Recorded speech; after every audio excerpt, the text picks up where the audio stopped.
ఈరోజు ఈ ప్రభుత్వాల మీదనే విశ్వాసం కోల్పోయే పరిస్థితి ఉంది అధ్యక్ష. అందుకే ఈరోజు ఈ మాదిగ ఉపకులాలకు సంబంధించిన కేటగరైజేషన్ విషయంలో అందరూ సహకరించాలి. ఈరోజు ఆయా తామాషా ప్రకారం వాళ్ళ ఆర్థిక స్థితిగతుల ప్రకారం ఈరోజు రిజర్వేషన్ల పట్ల కమిషన్ ఈరోజు రికమెండేషన్స్ ఇచ్చింది. ఈ రికమెండేషన్స్ అన్నిటిని కూడా ఈరోజు మనం ఆమోదించాల్సిన అవసరం ఉన్నది అధ్యక్ష. అందుకే ఈరోజు ఈ సభల దీని మీద నాకు తెలిసి ఏ పార్టీకి కూడా ఏ సభ్యుడికి కూడా దీని పట్ల అభ్యంతరం ఉంటుందని నేను అనుకోవడం లేదు అధ్యక్ష. ఎందుకంటే చాలా నిశితంగా గమనించి కమిషన్ జ్యుడిషియల్ కమిషన్ ఇచ్చిన రికమెండేషన్స్ని ఈరోజు సభలో పెట్టినాం అధ్యక్ష.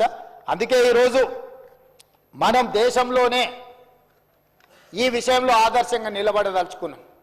అందుకే పార్లమెంట్లో శ్రీ రాహుల్ గాంధీ గారు నిన్న కులగణన మీద కానీ ఈ ఎస్సీ కేటగరైజేషన్ మీద కానీ వారికి ఉన్న చిత్తశుద్ధి, వారు ఇచ్చిన డైరెక్షను, వారు ఇచ్చిన సూచనను ఈరోజు కాంగ్రెస్ పార్టీ అధ్యక్షుడిగా మల్లికార్జున్ ఖర్గే గారు ఉన్నారు అధ్యక్ష. ఒక block Congress president block Congress నుంచి ఏఐసిసి అధ్యక్షుడు కాగలిగిండు అని అంటే ఒక దళిత బిడ్డ, మన ఆనాటి హైదరాబాద్ ఉమ్మడి రాష్ట్రానికి సంబంధించిన వాడు, మనవాడు, మనం గొప్పగా మనవాడని చెప్పుకునే మల్లికార్జున్ ఖర్గే ఈరోజు ఏఐసిసి అధ్యక్షుడిగా ఉన్నాడు, రాజ్యసభలో ఫ్లోర్ లీడ్గా ఉన్నారు అంటే ఈరోజు కాంగ్రెస్ పార్టీ వల్లనే ఇది సాధ్యమైంది. కాంగ్రెస్ పార్టీ ఎస్సీ ఎస్టీలకు ఎంత ప్రాధాన్యత ఇస్తుందో ఈ నియామకం ద్వారా ఈరోజు నిరూపితమైంది.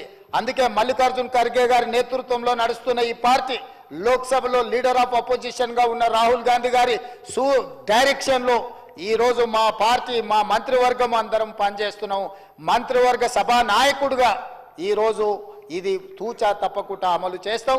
దీనికి సంపూర్ణంగా ఈ సభలో ఉండే సభ్యులందరూ పూర్తిగా సహకరించండి.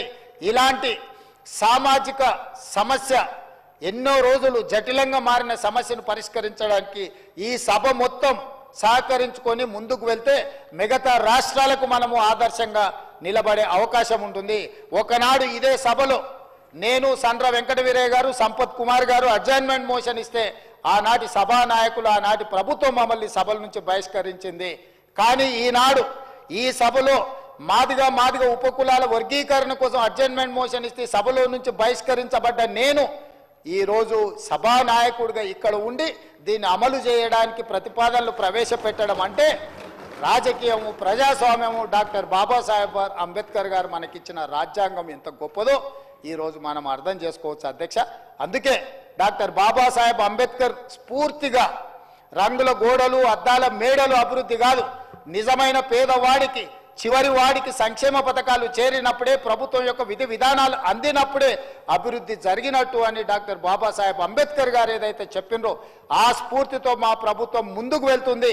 ఈ ప్రతిపాదనను అందరూ మనస్ఫూర్తిగా ఆమోదించి ఈ ప్రభుత్వానికి అండగా నిలబడాల్సిందిగా కోరుకుంటూ మీ అందరి దగ్గర సెలవు తీసుకుంటున్నా అధ్యక్ష.